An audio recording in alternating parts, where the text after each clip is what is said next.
ઉકાઈ ડેમમાંથી પાણી છોડાતા સુરત શહેરના અડાજણ વિસ્તારમાં આવેલ રેવાનગરમાં પાણી ભરાઈ જવા પામેલ, જેના પગલે ત્યાંના અંદાજિત 45 જેટલા લોકોને સુરક્ષિત સ્થળ નજીકની પ્રાથમિક શાળામાં સ્થળાંતર કરવામાં આવ્યા તેમજ શેલ્ટર પૂરું પાડી છેલ્લા 3 દિવસમાં 2500 જેટલા ફૂડ પેકેટનું વિતરણ કરવામાં આવ્યું।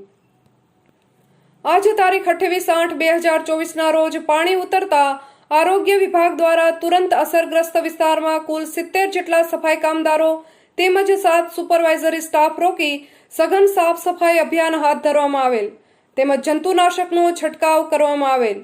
મેડિકલ ટીમ મારફતે રહીશોને આરોગ્યલક્ષી સારવાર આપી જરૂરિયાતમંદોને દવા આપવામાં આવી।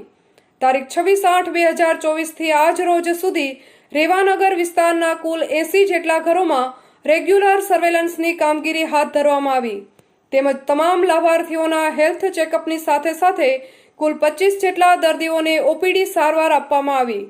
વિસ્તારમાં કુલ 250 જેટલી ક્લોરીન ટેબ્લેટનું વિતરણ કરવામાં આવ્યું તેમજ પ્રચાર પ્રસાર કરવામાં આવ્યું। TV18 news Surat.